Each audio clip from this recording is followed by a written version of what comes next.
आपण लास्ट याला एक नवीन चॅप्टर स्टार्ट केलं होतं, ट्रान्झिशन अँड इनर ट्रान्झिशन. याच्यामध्ये एक आपण फास्ट रिवाइज करू की आपण ह्या चॅप्टर मध्ये काय डिस्कस केलं. First thing, what is the D block elements.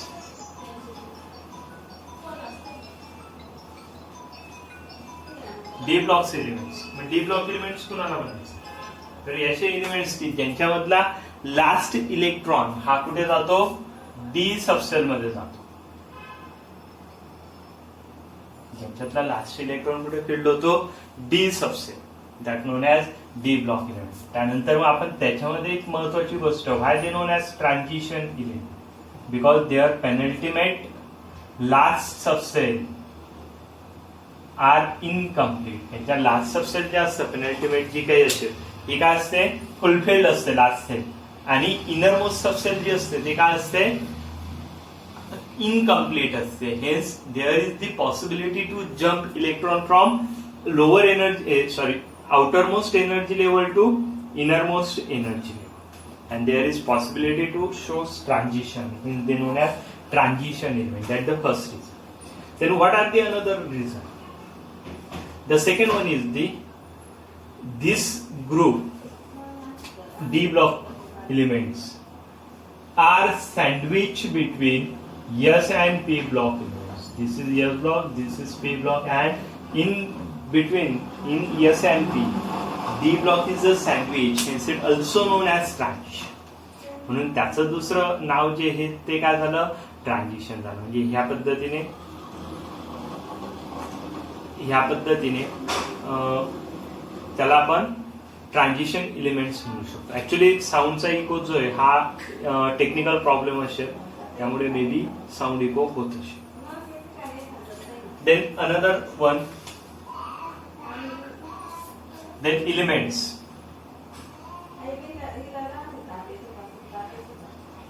Then in a transition series there are 4 series. D block मध्ये 4 series that are 3D, 4D, 5D and 6D. 4D series is present in a 4th period. 4D is present in a 5th period. 6D is present in a 5D is present in a 6th period, while 7D is present in a 7th period. Like this. There are 4 series, 3rd, 4th, 5th, 6th. Okay, 3D. आता हे कशावर आलंय, 3D का म्हटलं, कारण की last electron हा 3D सबसेल मध्ये जातो, म्हणून त्याचं नाव 3D सिरीज आलं. पण ती ऍक्च्युअली 3D आहे, म्हणून ती थर्ड नाही. तर पिरियडिक टेबल मध्ये ऍक्च्युअली तो कॉलम कुठला आहे, 4th आहे. 4th हॉरिझॉन्टल कॉलम आहे, म्हणून त्याला म्हणतो आपण 4th पिरियड. म्हणजे ऍक्च्युअल मध्ये 4th पिरियड मध्ये कुठली सिरीज आहे, 3D. पण लास्ट इलेक्ट्रॉन हा 3D मध्ये जातो, म्हणून त्याला म्हणतो आपण 3D transition series. Same as 4D transition series, 5D transition series, 6D transition series. And every transition series having 10 elements, having 10 elements each. प्रत्येक ट्रान्झिशन सिरीज जी आहे, प्रत्येक ट्रान्झिशन सिरीज मध्ये काय आहे, 10 एलिमेंट्स प्रेझेंट. प्रत्येक ट्रान्झिशन सिरीज मध्ये काय आहे, 10 एलिमेंट जे आहेत ते काय आहेत, प्रेझेंट आहेत. याला म्हणतो आपण, टोटल किती एलिमेंट झाले, 40 एलिमेंट्स. ह्या 40 एलिमेंटचा जो काही एंटायर ग्रुप आहे त्याला म्हणतो आपण 3D ट्रान्झिशन. त्यातली आपण बेसिकली फोकस आउट केला तो 3D ट्रान्झिशन सिरीज. आपण 4D, 5D, 6Dच्या नादात न पडता आपण कॉन्सन्ट्रेशन कुणावर करायचं आहे, 3D. कारण की ज्याही तुम्हाला फिजिकल केमिकल प्रॉपर्टीज एक्सप्लेन करायच्या आहेत, ह्या कोणत्या सिरीज साठी पुटअप करायच्या आहेत, 3D सिरीज साठी पुटअप करायच्या. ठीक आहे. आता 3D सिरीज आहे, 3D सिरीज मध्ये कुठले कुठले एलिमेंट्स आहेत, तर 3D सिरीज मध्ये आहेत scandium, titanium, vanadium, chromium, manganese, ferrous, cobalt, nickel, copper and. या पद्धतीने टोटल 10 एलिमेंट जे हे कुठे प्रेझेंट आहे, 3D ट्रान्झिशन सिरीज मध्ये.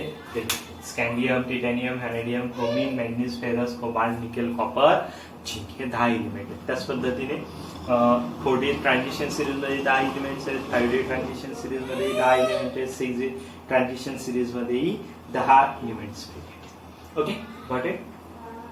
त्यानंतर मग आपण ह्या एलिमेंटच्या प्रॉपर्टीज डिस्कस केल्या. त्याच्यामध्ये आपण पहिली प्रॉपर्टी घेतली ती म्हणजे काय, इलेक्ट्रॉनिक कॉन्फिगरेशन. आपण इलेक्ट्रॉनिक कॉन्फिगरेशन डिस्कस केलं. Electronic configuration of entire 3D transition series. मग एंटायर 3D ट्रान्झिशन सिरीजचं ज्यावेळेस आपण इलेक्ट्रॉनिक कॉन्फिगरेशन घेतलं, तर इलेक्ट्रॉनिक कॉन्फिगरेशन घेताना स्कँडियमचा ॲटॉमिक नंबर आहे 21, टिटॅनियम आहे 22, 23, 24, 25 अप टू 30 लाईक दिस. ठीक आहे. या पद्धतीने एक ॲटॉमिक नंबर काय होत गेला आहे, इन्क्रीज होत गेला. Whenever we can write electronic configuration of scandium 21. It is a Argon is a 18, and after that 4s to 3d1. This is the electronic configuration of scandium. Then in titanium that become argon 4s to 3d2. Here 3d3, next 3d4 up to 3d10 like this. Means every d subcell having addition of 1 electron. प्रत्येक D subshell मध्ये काय होत जातंय, एक electron add होत जातोय. प्रत्येक D subshell मध्ये काय होत जातंय, एक इलेक्ट्रॉन जो आहे तो काय होत जातोय, ऍड होत जातोय. आणि जसं जसं एक इलेक्ट्रॉन ऍड होत जाईल तसं तसं तो कुठे जातोय, डी सबसेल मध्ये जातोय. राईट. मग जर मी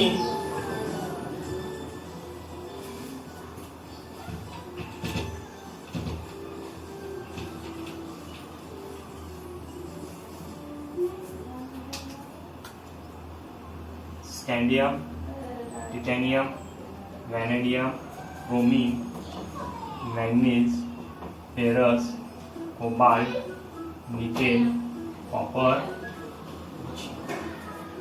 या पद्धतीने ही entire series. Okay, 3D transition series. आता ही जी 3D ट्रान्झिशन सिरीज आहे त्याच्यामध्ये एक गोष्ट आपल्याला करायची आहे की काय, हा काय झाला, ऑर्गॉन 4s2 3d1. हा काय झाला, 3d2. Next one is the 3d3, next is the 3d4, 3d5, 3d6, 3d7, 3d8, 3d9, 3d10. या पद्धतीने total 10 elements. Right. Total 10 element जे ते प्रेझेंट आहेत. आता काय करणार, तर यातला जो काही क्रोमियम आहे, क्रोमियमचं इलेक्ट्रॉनिक कॉन्फिगरेशन काय आहे, 4s2 3d4. पण ज्या वेळेस डी सबसेल, आता मी जर डी सबसेल घेतली तर डी सबसेल मध्ये असतात total 10 electrons. If there is presence of 10 electron, that means there are presence of 5 orbitals. Okay. आता 5 ऑर्बिटल काढायचे म्हटले तर मी ते ह्या पद्धतीने dxy, dyz, dzx, dx² - y² आणि dz² ह्या पद्धतीने टोटल 5 ऑर्बिटल्स. ठीक आहे. आता मी जर आता डी सबसेलचं एक महत्वाची गोष्ट आहे, व्हेन डी सबसेल is a half filled or full filled, that it is the most important. जर डी सबसेल जी आहे ही डी सबसेल हाफ फिल्ड असेल किंवा फुल फिल्ड असेल. आता हाफ फिल्डचा मिनिंग काय होतो, तर 5 ऑर्बिटल आहेत, बरोबर आहे. तर प्रत्येक ऑर्बिटल मध्ये एक इलेक्ट्रॉन येईल, याला म्हणतो आपण हाफ फिल्ड. म्हणजे डी मध्ये किती इलेक्ट्रॉन्स असतील, 5 इलेक्ट्रॉन्स असतील. ज्यावेळेस डी मध्ये 5 इलेक्ट्रॉन आले त्याला म्हणायचं हाफ फिल्ड, आणि ज्यावेळेस डी मध्ये 10 इलेक्ट्रॉन येतील त्याला म्हणायचं फुल फिल्ड. 1 2 3 4 5 6 7 8 9 10. हा झाला हाफ फिल्ड, हा झाला फुल फिल्ड. ज्यावेळेस या पद्धतीची कंडिशन येईल, हाफ फिल्ड किंवा फुल फिल्ड, म्हणजे काय येईल फुल फिल्ड, 3d10. ज्यावेळेस ह्या पद्धतीची कंडिशन येईल त्याला म्हणायचं स्टेबल. त्याला काय म्हणायचं? स्टेबल. मग याचं कन्फिगरेशन कधी तयार होऊ शकतं? तर हे कन्फिगरेशन ऑलरेडी मॅग्नीज आणि झिंक यांच्याकडे ऑलरेडी प्रेझेंट आहे. पण मॅग्नीजच्या आधीचा जो काही क्रोमियम आहे, क्रोमियमकडे 4 इलेक्ट्रॉन्स प्रेझेंट आहे. आणि बोर्स-ब्युरी रूल नुसार 40 is a more stable than और 40 having more energy than 3d having more energy than 4s. Hence 3d will gain 1 electron from 4s. And that time it shows electronic configuration is a 4s1 3d 5u. Argon 4s1 3d 5u. Because to acquire stability, chromium 3d electron 3d subset gain 1 electron from its lower energy 4s orbital. Okay. 4s कडनं काय करेल तो? 1 electron gain करून घेईल आणि त्यानुसार तो काय होऊन जाईल? 4s1 3d 5u and it become half filled. And if it become half filled, it become more stabilized. म्हणून तो काय होऊन जाईल? त्या ग्रुपमध्ये स्टॅबिलिटी कडे चालला. That the first thing. Second thing, for chromium as well as another one is the copper. Copper having electronic configuration 3d9. त्याचं इलेक्ट्रॉनिक कन्फिगरेशन काय? 3d9 आहे. म्हणजे किती इलेक्ट्रॉनची गरज आहे त्याला? त्याला एका इलेक्ट्रॉनची गरज आहे. बरोबर आहे? कशासाठी? फुलफिल्ड होण्यासाठी. म्हणून तो काय करेल? 4s2 3d9 म्हणून तो 4s चा 1 इलेक्ट्रॉन जबरदस्ती हिसकून घेईल आणि काय होईल तो? 4s1 3d10. Argon 4s1 3d10 and that 2 elements chromium and copper having different electronic configuration than the other elements. Other elements which scandium, titanium, vanadium, manganese, ferrous, cobalt, nickel, zinc. हे जे उरलेले 8 elements आहे, ह्या 8 element पेक्षा यांचं जे काही configuration आहे हे कन्फिगरेशन काय असतं? डिफरंट असतं. म्हणून हे जे असतं ह्या कन्फिगरेशनला म्हणतो आपण एक्सपेक्टेड. म्हणजे मला याचं एक्सपेक्ट होतं इलेक्ट्रॉनिक कन्फिगरेशन ह्या पद्धतीने. हे बाकी सगळे 8 एलिमेंट साठी सेम आहे.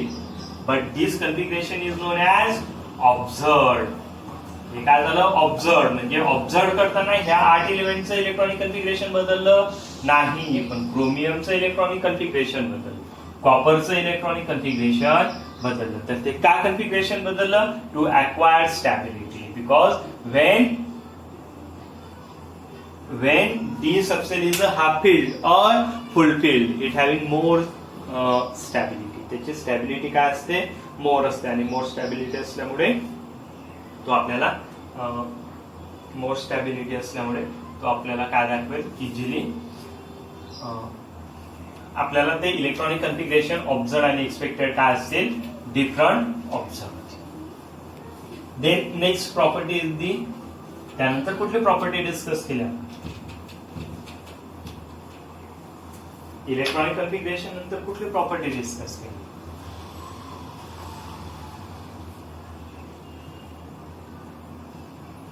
बोला पटकन. ऍटॉमिक साईज घेतले का नाही?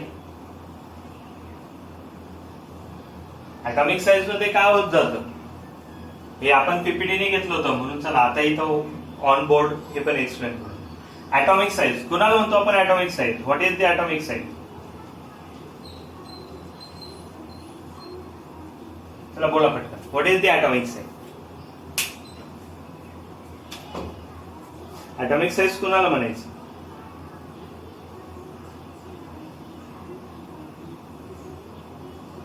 No one?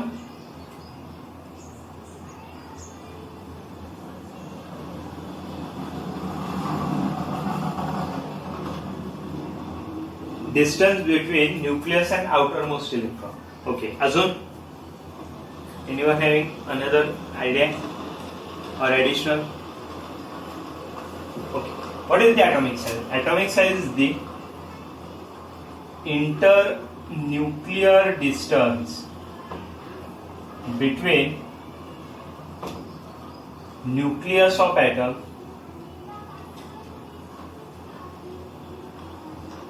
and its valence shell electron. Valence shell outermost loosely bound.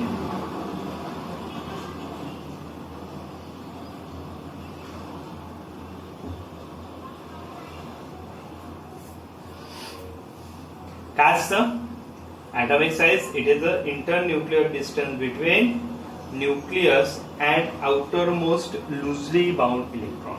जो शेवटच्या सेल मधला लूजली बाउंड इलेक्ट्रॉन आहे, या इलेक्ट्रॉन आणि न्यूक्लियस यांच्यामधलं जे काही इंटर न्यूक्लियर डिस्टन्स आहे याला म्हणत असतो आपण atomic. आता जर atomic size जर घ्यायची म्हटली म्हणजे atomic size आता पुन्हा झाली, हा झाला तुमचा न्यूक्लियस आणि हा झाला तुमचा आउटरमोस्ट सेल इलेक्ट्रॉन, यांच्यामधलं जे काही डिस्टन्स आहे याला म्हणणार आपण atomic size. ठीक आहे. आता ही atomic size कुणावर डिपेंडंट असते? तर पहिली गोष्ट नंबर ऑफ सेल्स. शिकलोत ना आपण लास्ट इयरला नंबर ऑफ सेल्स. जशा नंबर ऑफ सेल्स वाढत जातील तशी atomic size काय होत जाते? वाढत जाते. कारण की एक सेल असेल, बरोबर आहे, हा न्यूक्लियस, ही पहिली सेल, दुसरी सेल, तिसरी सेल, चौथी सेल, पाचवी सेल, सहावी सेल, बरोबर आहे. इलेक्ट्रॉन जर पहिल्या सेल मध्ये असेल डिस्टन्स काय असेल? कमी. इलेक्ट्रॉन दुसऱ्यामध्ये असेल डिस्टन्स स्लाइटली वाढेल. इलेक्ट्रॉन तिसऱ्यात असेल डिस्टन्स अजून वाढेल. इलेक्ट्रॉन चौथ्यात असेल डिस्टन्स अजून वाढेल. इलेक्ट्रॉन पाचव्यात गेला डिस्टन्स अजून वाढलं. इलेक्ट्रॉन जर सहाव्यात गेला तर डिस्टन्स काय होईल? वाढेल. म्हणजे जसं जसं इलेक्ट्रॉन हा न्यूक्लियस पासून नंबर ऑफ सेल्स वाढत जातील तसं तसं atomic साइज सुद्धा काय होत जाईल? वाढत जाईल. Second most important factor is the nuclear charge. आता न्यूक्लियर चार्ज काय असतं सांगता येईल कुणाला? What is the nuclear charge? What is the nuclear charge?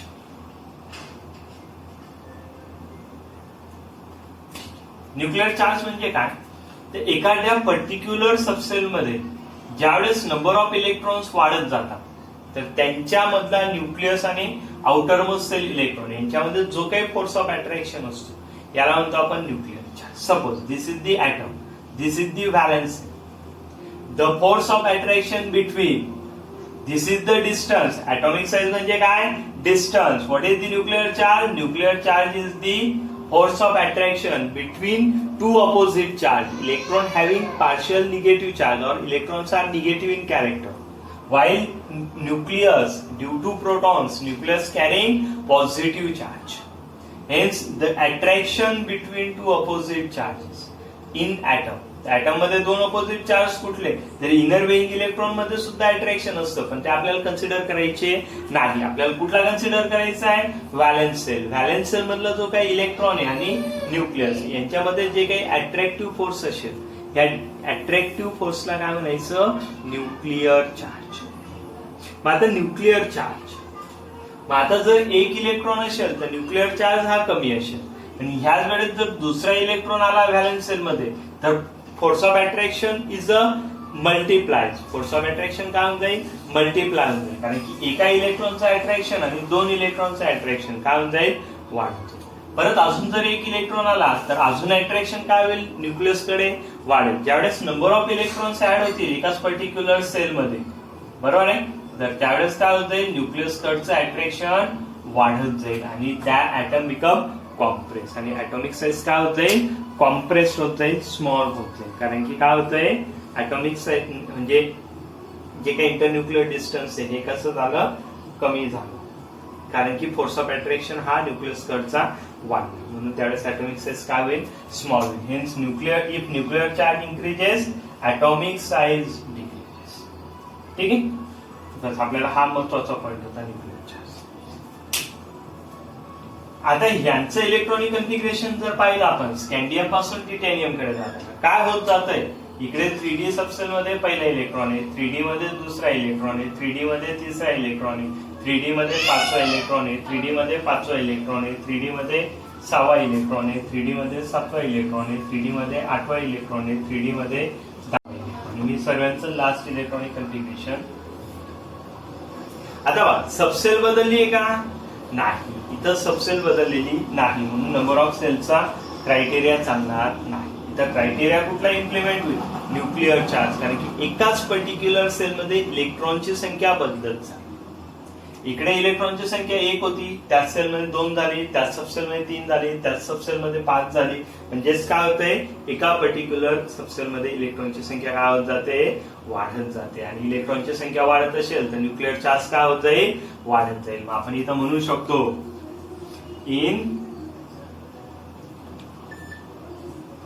in 3D transition series,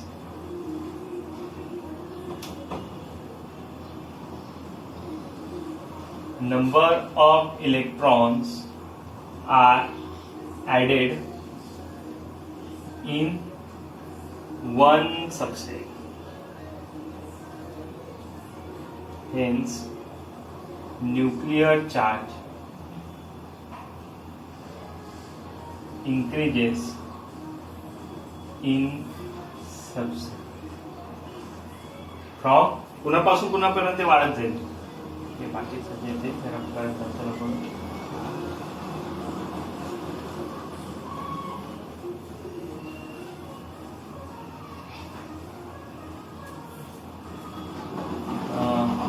nuclear charge increases in a subcell. Sorry, hence nuclear charge increases from scandium to G. स्कॅन्डियम पासून G कडे काय जातोय, तो इन्क्रीज होत जातोय. तो increase होत जाईल तर काय होईल, हेन्स ॲटॉमिक साईज, बोला काय होईल, वाढेल की कमी होईल. Atomic size increases or decreases.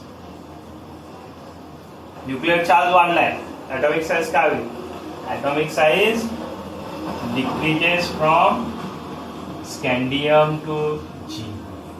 काय होईल, ॲटॉमिक साईज डिक्रीज होईल. राईट. ॲटॉमिक साईज सारखीच अजून एक प्रॉपर्टी आपण डिस्कस केली, ती म्हणजे काय होती, ionisation enthalpy. That known as ionisation energy. Ionisation enthalpy आणि आयोनायझेशन एनर्जी याच्यात काय फरक आहे, काय फरक आहे. दोघं टर्म सिमिलर आहेत, फक्त वर्ड डिफरंट आहे. एन्थॅल्पीलाच आपण एनर्जी म्हणतो, म्हणून एन्थॅल्पी किंवा ग्लोबली एनर्जी द्या, दोघं वर्ड तसे. Then what is the relation between ionization enthalpy and atomic size. मला आधी आयोनायझेशन एन्थॅल्पी म्हणजे काय ते सांगा. What is the ionization enthalpy. आता जस्ट आपण थर्मोडायनेमिक्स मध्ये शिकलो, आता जस्ट आपण थर्मोडायनेमिक चॅप्टर डिस्कस केलं. थर्मोडायनेमिक चॅप्टर मध्ये आपण आता just ionization enthalpy, energy required to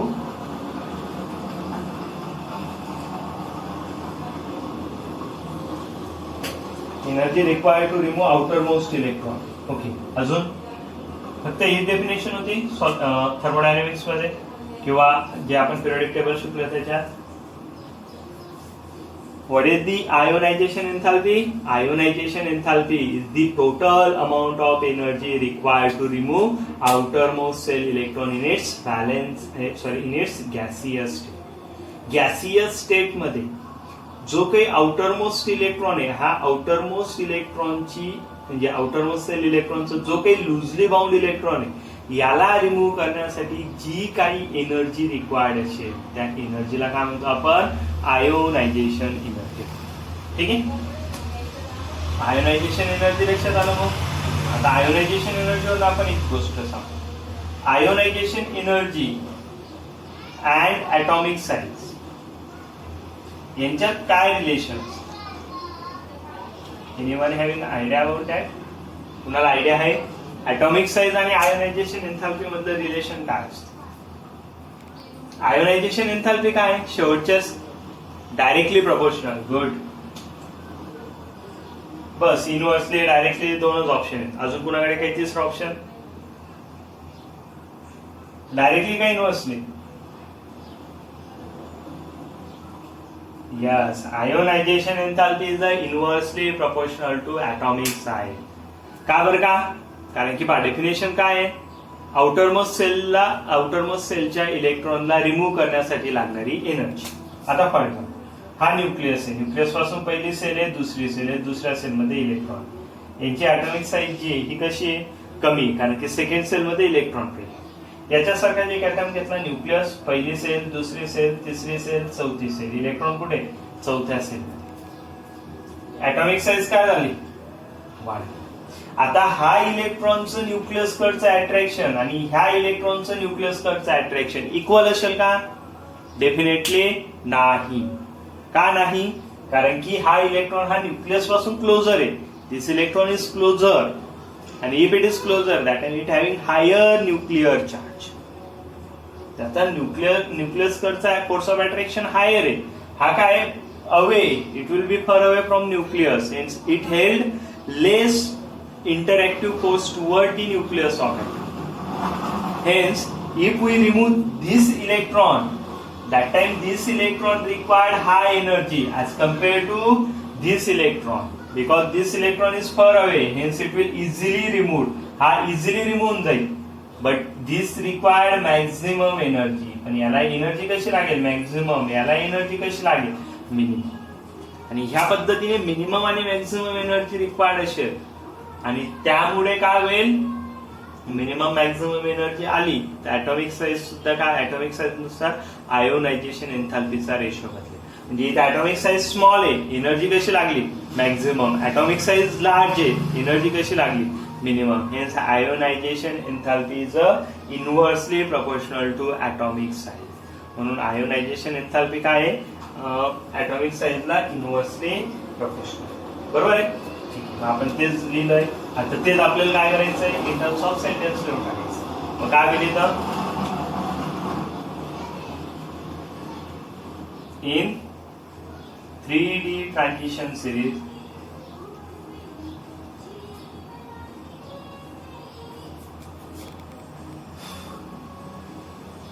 nuclear charge increases, atomic size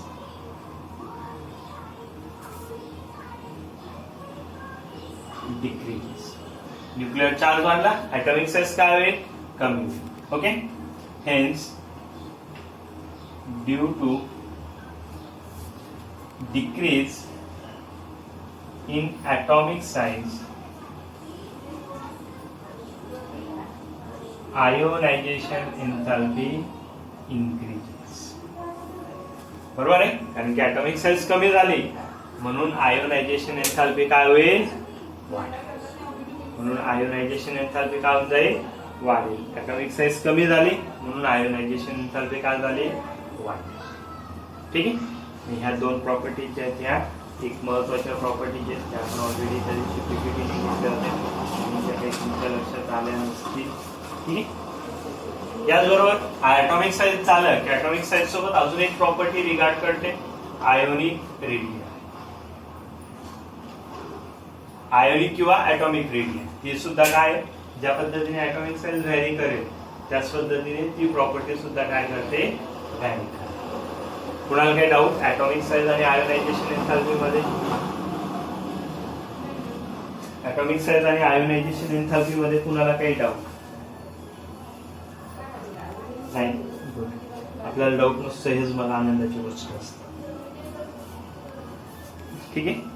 next one. त्यानंतर कुठल्या प्रॉपर्टीज घेतल्या अजून आपण? ट्रान्झिशन एलिमेंटच्या. आज पुन्हा आपण रिवाइजच करून टाकू कारण की कसं आपलं बऱ्याच दिवसाचं गॅप गेला, आता जवळपास पूर्ण एंटायर वीक गेलेला आहे. काल काय शिकवलं हे विचारलं तर ते आपल्याला सांगता येत नाही, त्यामुळे एका आठवड्यापूर्वी काय शिकवलं ते सांगणं डिफिकल्ट आहे किंवा मलाही विचारणं योग्य नाही. Next one. आय थिंक आपण मॅग्नेटिक प्रॉपर्टी घेतली.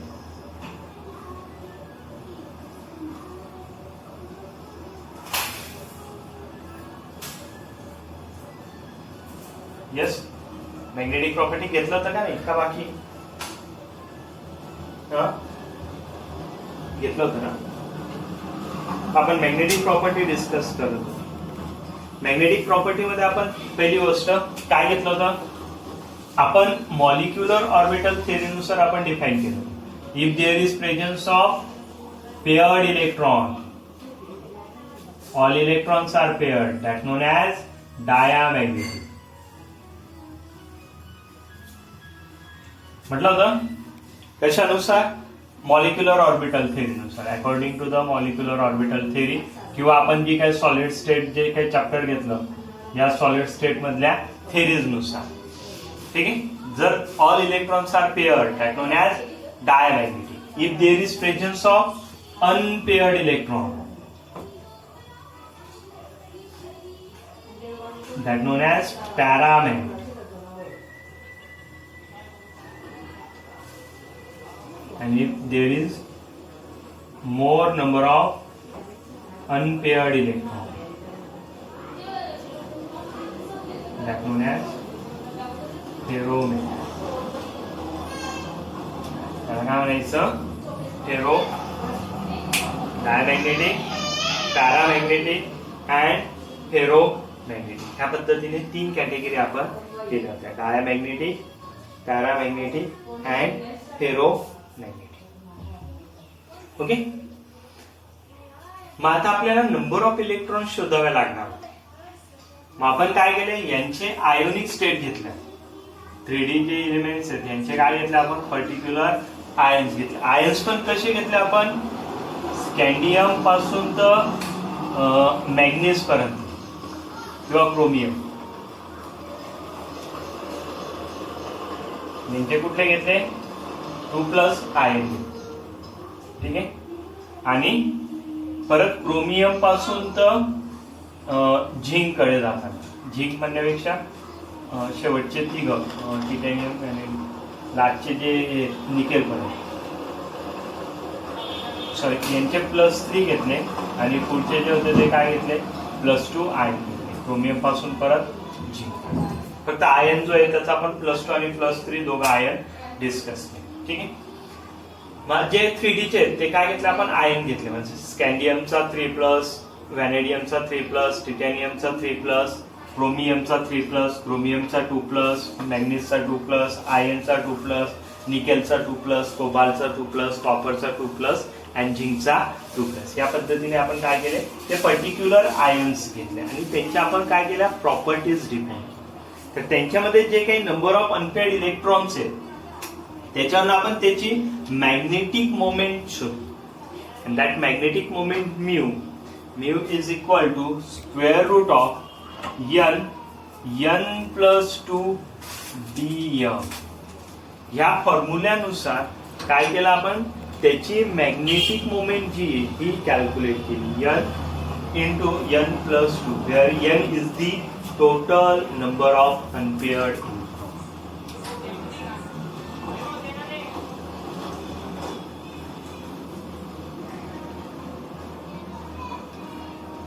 Total number of unpaired electrons use करून आपण सर्वांची काय केली, मॅग्नेटिक मोमेंट शोधले. ज्यावेळेस आपण मॅग्नेटिक मोमेंट स्टार्ट केलं फ्रॉम स्कॅन्डियम 3+. ठीक आहे. तर स्कॅन्डियम 3+ मध्ये एक अनपेअर्ड इलेक्ट्रॉन होता. स्कॅन्डियम 3+ मध्ये किती अनपेअर्ड इलेक्ट्रॉन होते, एक अनपेअर्ड इलेक्ट्रॉन. ठीक आहे.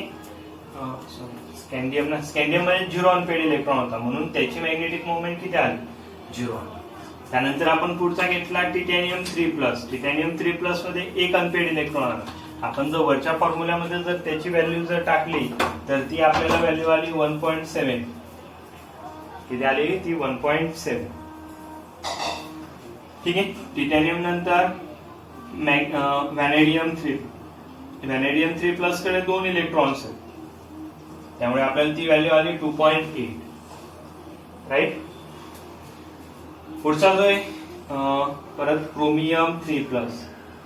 क्रोमियम 3+ कडे 3 अनपेअर्ड इलेक्ट्रॉन्स आहेत, म्हणून त्याची व्हॅल्यू आली 3.8. त्याची व्हॅल्यू आली 3.8. परत मी क्रोमियमचाच पुढचा आयन घेतला Cr2+. त्याच्यामध्ये total number of unpaired electrons आहेत 4. त्याची व्हॅल्यू आली 4.9. राईट. पुढे गेलो आपण परत क्रोमियम नंतर मॅग्नीज 2+. त्याच्याकडे टोटल अनपेअर्ड इलेक्ट्रॉन आहेत 5. मॅग्नीज 2+ कडे अनपेअर्ड इलेक्ट्रॉन किती आहेत, 5. तर त्याची व्हॅल्यू किती आली, 5.9. मॅग्नीज नंतर iron Fe2+. It having presence of unpaired electron 4, that is 4.9. Ferrous नंतर कोबाल्ट कडे अनपेअर्ड इलेक्ट्रॉन 3, 3.8. त्यानंतर nickel 2+. Presence of unpaired electron 2, value is the 2.8. ठीक आहे. जर अजून पुढे गेला cobalt nickel copper Cu2+, unpaired electron is 1, and value is the 1.7, and Zn2+, and presence of unpaired electron 0. That time we can dipole moment is the 0. ह्या पद्धतीने आपण ह्या फॉर्म्युल्यामध्ये व्हॅल्यू काढून ह्या व्हॅल्यू डिफाइन केल्या. आता कशी व्हॅल्यू काढली परत एकदा सांगतो. पहा, अनपेड इलेक्ट्रॉनची संख्या ती कशी काढली पहा. स्कॅन्डियमचा atomic number 21, electronic configuration argon 3d14s2. त्याने किती इलेक्ट्रॉन लॉस केले? 3 इलेक्ट्रॉन. म्हणजे हे सर्वच्या सर्व इलेक्ट्रॉन काय करून टाकले? त्याने लॉस करून टाकले. म्हणजे त्याचं इलेक्ट्रॉनिक कन्फिगरेशन काय झालं? Argon 3d0 4d0. Unpaired electron किती आले? 0. त्याच्याकडे अनपेअर इलेक्ट्रॉन किती आले? 0. आणि ही झाली त्याची dipole moment.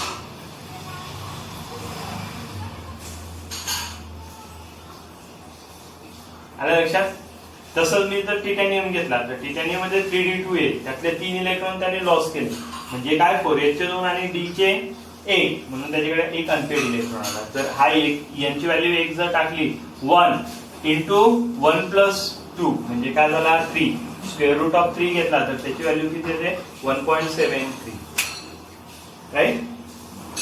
Same as 2 vanadium 3d3 4s2. बरोबर आहे. 3 इलेक्ट्रॉन गेले म्हणजे एच चे 2 आणि डी चा 1, म्हणजे डी कडे किती राहिले? 2 अनपेड, म्हणून त्याकडे 2 अनपेड. या पद्धतीने त्याची आपण काय केली? डायपोल मोमेंट काढली. आता बघा, डायपोल मोमेंट लक्षात ठेवणं खूप सोपं आहे.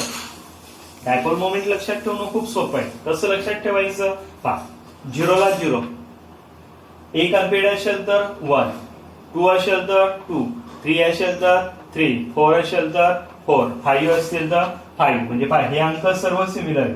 नंबर ऑफ इकडे 7 8 8 9 9, परत उलट 9 8 8 7. म्हणजे 7 पासून सुरुवात करायची. 7 8 8 9 9, 2 अंक रिपीट करत जायचे. 1.7 2.8 2.8 3.9 सॉरी 4.9 5.9 4.9 3.8 ह्या.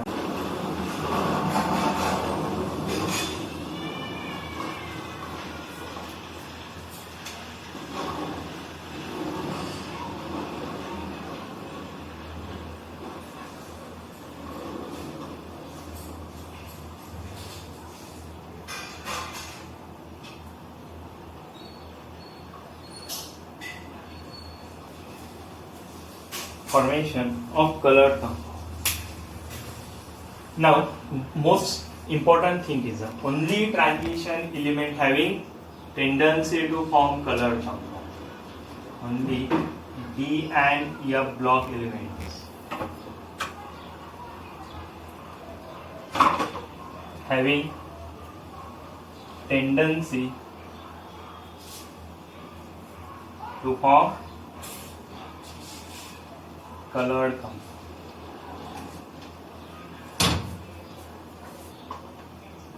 तर हे जे एलिमेंट्स आहेत डी आणि एफ ब्लॉक एलिमेंट, यांच्याकडेच कलर फॉर्मेशन करण्याची टेंडन्सी. तर त्याच्या मागचं मेन रिझन काय आहे सांगता येईल कुणाला? What is the main reason for formation of colour compound? What is the main reason for formation of colour compound? It is DD splitting.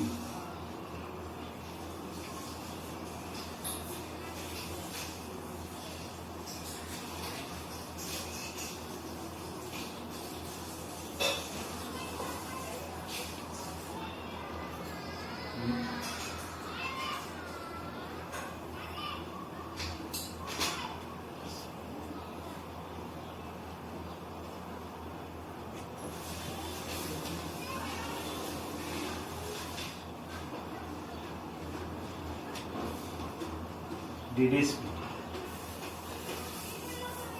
This is the main reason. DD splitting. आता DD splitting काय? तर DD splitting म्हणजे काय? तर D subset जी असते it having presence of 5 orbitals. Okay, 5 orbital कसे आहेत? त्यांची नावं आपल्याला वेल नोन आहेत. कुठले कुठले आहेत? First is the DXY, second DYZ, third DXZ, next one is the dx square minus y square and last is the dz square. या पद्धतीने टोटल जे ते किती ऑर्बिटल आहे? 5 ऑर्बिटल डी मध्ये प्रेझेंट आहे, डी स्ट्रक्चर मध्ये प्रेझेंट. देन दॅट हॅव्हिंग, जर मी याचा हा मीन ऍक्सिस जर घेतला, okay, then that is again split into 2 different energy sets. So दोन वेगवेगळ्या एनर्जी सेट्स मध्ये स्प्लिट होतो. The first having presence of group 3, तिकडे 3 यांचा ग्रुप, ठीक आहे, आणि दुसरा जो आहे त्याच्याकडे 2 यांचा ग्रुप. जो 3 यांचा ग्रुप आहे त्याला म्हणतो आपण T2G आणि जो 2 यांचा ग्रुप आहे त्याला म्हणतो आपण EG. T2G मध्ये कोण येतं? तर DXY, DYZ आणि DZX. हे जे हे 3 ऑर्बिटल पहिले ते कुठे जातात? लोअर एनर्जी कडे जातात. आणि जे उरलेले 2 असतात DX square minus Y square आणि DZ स्क्वेअर, हे दोघं कुठे जातात? EG ऑर्बिटल मध्ये जातात. आणि that having presence of energy gap is a 1 dB. आणि ह्या दोघांमधला जो काही एनर्जी गॅप असतो हा किती असतो? 1 dB एवढा प्रेझेंट. तो कसा असतो मग? खाली -0.4 आणि वर प्लस. एनर्जी गॅप कसा असतो? तो हा प्लस 0.6D आणि हा काय असतो? -0.4D. ह्या पद्धतीने एनर्जी गॅप जो तो काय असतो? प्रेझेंट असतो. म्हणजे जे काही डी ऑर्बिटल आहे, डी ऑर्बिटलच्या इलेक्ट्रॉन्स मध्ये काय असते? स्प्लिटिंग झालेली असते. They are divided, they are splitting झालेली असते. आणि जी ह्या स्प्लिटिंग मुळे काय होतं? Formation of coloured compound. आता for example if we take the same scandium 3+, इथं सुद्धा तोच क्रायटेरिया. स्कॅन्डियम पासून क्रोमियम परत ते +3 आणि क्रोमियम +2 पासून परत झिंक कडे जाताना +2. मग स्कॅन्डियम जर घेतला तर स्कॅन्डियम कडे अनपेड इलेक्ट्रॉन किती आहेत? किंवा त्याचं इलेक्ट्रॉनिक कन्फिगरेशन जर घेतलं तर अनपेड इलेक्ट्रॉन 0 आहेत. म्हणून 3D0 हे त्याचं इलेक्ट्रॉनिक कन्फिगरेशन. अनपेड न म्हणता मी त्याचं इलेक्ट्रॉनिक कन्फिगरेशन, त्याचं इलेक्ट्रॉनिक कन्फिगरेशन काय आहे? 3D0. मी जर पुढचा घेतला स्कॅन्डियम टिटॅनियम 3+, तर त्याचं इलेक्ट्रॉनिक कन्फिगरेशन काय असेल? 3D1. डी मध्ये किती इलेक्ट्रॉन? 1 इलेक्ट्रॉन. हा इलेक्ट्रॉन कुठे जाईल? आता ह्या इलेक्ट्रॉनचं इंटेन्शन कुठे असेल? Every electron having always tendency to jump higher energy level. प्रत्येक इलेक्ट्रॉन जो आहे ह्या इलेक्ट्रॉनची टेंडन्सी काय आहे? Jump toward higher energy level. तो हायर एनर्जी लेवल कडे जाण्याचा प्रयत्न करतो. म्हणून ह्या इलेक्ट्रॉनला ह्या EG ऑर्बिटल मध्ये प्रमोट करायचं. If it having tendency to promote, that time it also having tendency to gain energy, and it will gain 1 dB or more than 1 dB amount of energy from atmosphere. So atmosphere मधून काय करेल? जेवढी त्याला जम्पिंगला energy required आहे 1 dB, त्याच्यापेक्षा maximum energy काय करेल? तो गेन करण्याचा प्रयत्न करेल. आणि ती काय करेल? तो गेन करून it will jump from lower energy to higher energy. आता त्याला जम्प करण्यासाठी लागणारी होती एनर्जी 1 dB, पण तो तेवढीच टोटल अमाऊंट ऑफ एनर्जी कधीच गेन करणार नाही. तो कायम 1 dB पेक्षा मोर एनर्जी गेन करेल.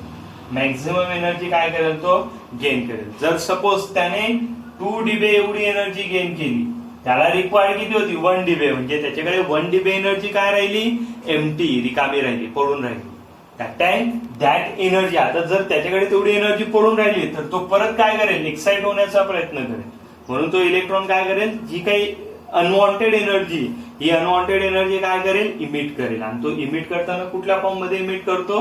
कलर फॉर्मेशन, कलर फॉर्म मध्ये ती एनर्जी तो ट्रान्समिट करत असतो. Hence only due to DD splitting, only transition element having tendency to form colored compound. जर तुम्ही S ब्लॉक किंवा P ब्लॉकचे एलिमेंट्स पाहिले तर यापैकी कुठल्याच एलिमेंट मध्ये ही टेंडन्सी नाही. म्हणून त्यांचे जे काही कंपाऊंड्स आहेत S आणि P ब्लॉक एलिमेंटचे, हे सर्व कलरलेस कंपाऊंड. एक तर ते ब्लॅक असतील किंवा ते कम्प्लिटली व्हाईट असतील. व्हाईट म्हणजेच काय, तो कलरलेस असतो, आणि ब्लॅक सुद्धा एक काय असतो, कलरलेस सबस्टन्स असतो. त्यांना ब्ल्यू, ग्रीन, रेड, ऑरेंज ह्या पद्धतीचे कलर्स आपल्याला ऑब्झर्व होणार नाही. आणि हे फक्त टेंडन्सी कोण दाखवतं, मग डीडी स्प्लिटिंग मुळे ट्रान्झिशन इलिमेंट किंवा inner transition element, only those having tendency to form coloured compound, फक्त तेच आपल्याला कलर कंपाऊंड तयार करतात. ठीक आहे. मग आपण जेवढं चॅप्टर आजपर्यंत घेतलंय तेवढं आपलं चॅप्टर पूर्ण रिवाइज झालेलं आहे. ठीक आहे. याच्या पुढे आपला जो रिमेनिंग पार्ट आहे आपण नेक्स्ट लेक्चरला